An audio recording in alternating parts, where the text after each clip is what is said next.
ناظرین آداب، Urdu news and media network India کے تحت آج کے اخبار کے عنوان سے اردو اخبارات کی جھلکیاں پیش خدمت ہے۔ میں جاوید جمال الدین۔ روزنامہ اردو ٹائمز کی ہیڈ لائن: لوک سبھا اور راجیہ سبھا میں ہنگامہ جاری، بھیونڈی مرحلہ ثانیہ، مہلوکین کی تعداد بڑھ کر 26 ہوئی، زخمی 25۔ جیل میں فرقہ وارانہ تعصب اور ذہنی اذیت دی جاتی ہے، دہلی فساد کی ملزمہ افسانہ کا الزام۔ ہند چینی عہدیداروں کے مابین 13 گھنٹے کی میراتھن ملاقات، دہلی فساد کی سازش، 1,61,00,000 روپے دیے گئے۔ ممبئی میں کورونا وبا پر قابو پانے میں ہم کامیاب رہے: کمشنر اقبال سنگھ چہل۔ سرکار کو بھی انکم ٹیکس کا نوٹس، مودی پر انتقامی کارروائی کا الزام۔ ممبئی شہر و مضافات میں زبردست بارش، کئی علاقوں میں پانی۔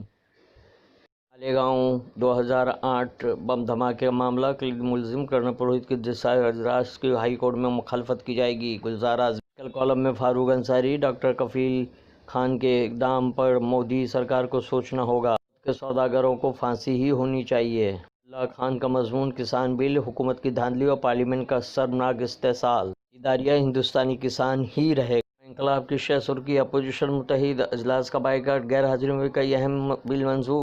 زرعی اذنات، دالیں، تیل، آلو اور پیاز اب ضروری اشیاء نہیں۔ جامعہ ملیہ کی طالبہ گلفشاں کو جیل میں ذہنی ٹارچر کا سامنا۔ بنگلور تشدد کیس میں بھی UAPA کا اطلاق۔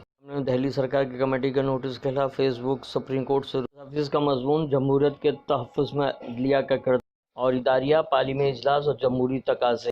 روزنامہ صحافت: اراکین کی معطلی واپس ہونے تک سیشن کے بائیکاٹ کا اعلان۔ پرانے ڈھانچے سے نئے چیلنجوں کا مقابلہ نہیں کیا جا سکتا: مودی۔ اپنی ذمہ داری قبول کرنے کے بجائے دوسروں پر تھوپ رہی ہے حکومت۔ وزارت داخلہ کی جانب سے تبلیغی جماعت کو نشانہ بنانے پر محمود مدنی کا بیان: ان کے پیار پر مجھے خوشی ہے۔ انکم ٹیکس کے نوٹس پر شرد پوار کا طنز: تنوجا نے اپنی اداکاری سے ناظرین کے درمیان شناخت بنائی۔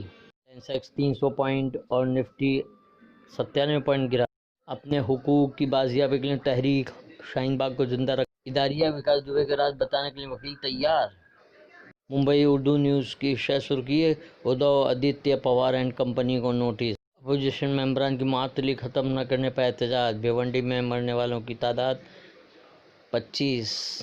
تہاڑ جیل میں قید گلفشاں فاطمہ کی شکایت: عمرہ بہت جلد شروع ہوگا، پورا ملک ایک ہی سوسائٹ پر اٹکا۔ شرد پوار زرعی بل کے خلاف کانگریس کی حمایت میں آ گیا ہے۔ فلم ڈائریکٹر انوراگ کشیپ پر جنسی استحصال کا الزام۔ اب اردگان فوبیا: ممتاز میر کا مضمون۔ اداریہ نام بدلنے کی سیاست۔ شب و روز کالم میں وارث علوی کی تحریر۔ یہ تھی اردو اخبارات کی جھلکیاں۔ آپ سے گزارش ہے چینل کو سبسکرائب کیجیے، لائک کیجیے، شیئر کیجیے اور قیمتی مشوروں سے نوازتے ہوئے کامنٹس کرنا نہ بھولیں۔ اللہ حافظ۔